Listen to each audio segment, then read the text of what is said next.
കണ്ടല്ലൂർ തെക്ക് മാടമ്പിൽ ദേവി ക്ഷേത്രത്തിലെ 9ാം ഉത്സവത്തിനോടനുബന്ധിച്ച് വിവിധ ചടങ്ങുകളും പരിപാടികളും നടന്നു. നിരവധി ഭക്തജനങ്ങൾ പങ്കെടുത്തു. കണ്ടല്ലൂർ തെക്ക് മാടമ്പിൽ ക്ഷേത്രത്തിലെ തിരുവുത്സവത്തിന്റെ 9ാം ദിവസം വിവിധ ചടങ്ങുകളും പരിപാടികളും നടന്നു. 9ാം ദിവസത്തെ ഉത്സവം കണ്ടല്ലൂർ തെക്ക് ഗ്രഫ് കൂട്ടായ്മയാണ് സമർപ്പിച്ചത്.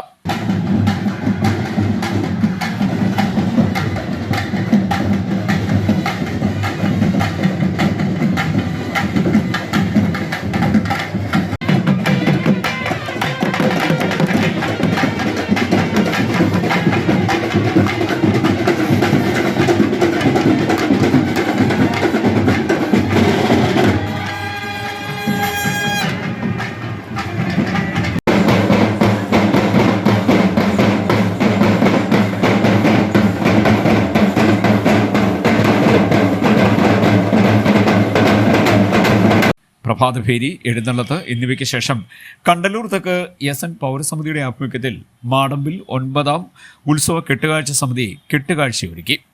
കണ്ടല്ലൂർ തെക്ക് മുട്ടത്ത് കണ്ടനാപുരി ക്ഷേത്രത്തിൽ നിന്നും ആരംഭിച്ച് പുല്ലുകുളങ്ങര കളരിക്കൽ ജംഗ്ഷൻ കലാ ജംഗ്ഷൻ വഴി ക്ഷേത്രത്തിൽ എത്തിച്ചേർന്നു. ഇതിനുശേഷം സേവ, ദീപാരാധന, ഒറ്റച്ചണ്ടമേളം, നാടകം എന്നിവ നടന്നു. നിരവധി ഭക്തജനങ്ങൾ ചടങ്ങുകളിൽ പങ്കെടുത്തു. CDNet news, Kayamkulam.